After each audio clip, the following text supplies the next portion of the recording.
Hi, I'm Tim. Welcome to Watchbox, and thanks for logging on. If you love this watch, email me, tmosso@thewatchbox.com. It's in the description below. It is your purchase and pricing email question line for buying this or any watch you see on any Watchbox platform. Please reach out to me directly. Email tmosso@thewatchbox.com for pricing details. Today we're discussing a watch launched in late 2013 for the 2014 model year based on the second generation Grande Lange 1 case.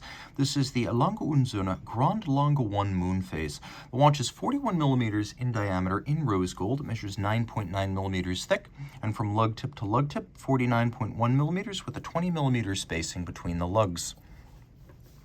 It is the Grande Lange 1 moon phase with a larger moon phase display. And on my 16 centimeter circumference wrist, it still fits well. I would say a wrist as small as 15 centimeters circumference could wear this. My wrist is 16. I have a little bit of clearance on each side, but we're getting there. Any smaller a wrist, you're probably going to want to get a smaller Lange 1 rather than a Grande Lange 1. That said, it is easy to fit underneath a sleeve. You can see with a domed bezel and a sub 10 millimeter profile, it really does slide easily underneath a cuff. The strap is large rectangular scale alligator leather, medium brown semi-gloss. We have a folded edge, a monotone stitch. There's a little bit of bolstering or stuffing to give it volume. Calfskin on the bottom. You can see this is a brand new Lange factory strap.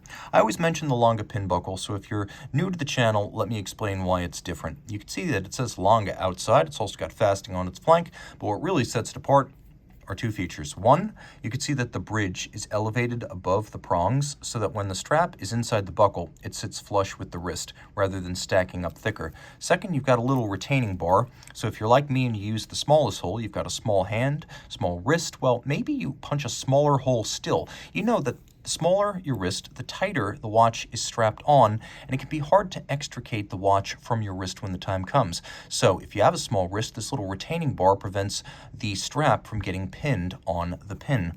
The case band is typical Lange, high polish, vertical. It's sort of cylindrical in profile with a domed bezel, matching case back, and then lugs that are stepped out from the case band in dramatic fashion, a longtime Lange signature. One pusher adjuster for the moon, one pusher adjuster for the panorama datum, or the outsize date, which has an agreeable action to it. It feels almost as crisp and satisfying as a fine column wheel chronograph like a dotograph, for example. We have the Lange branding on the crown. Then we've got a dial that's actually cut from a solid disc of sterling silver before being galvanized this silver white color, cut with texture, and then printed with some of these other features and adorned with applique numerals and indices. So the dial base itself is actually made of sterling silver. The cutouts for the subdials are turned on a lathe.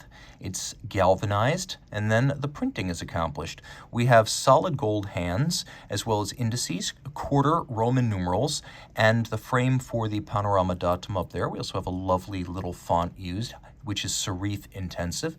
We have a large moon phase disc. At Lange, moon phases come with two special features. One, all of them have adjustment intervals of 122 years. A standard watchmaking moon phase needs adjustment roughly every 2 years and 7 months.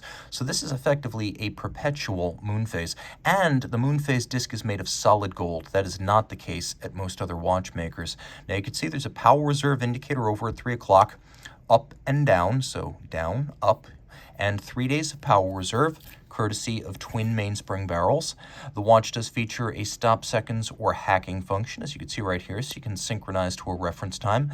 We have a Lancet style counterweighted seconds hand, and then alpha style hands for the hours, minutes, and power reserve. Flip it all over. The movement is impressive. You can see this is L0953, meaning it is a movement that was initially started in 2009, that it was the fifth movement started in 2009, and the .3 means it is the third revision of this movement, or the third complication variant.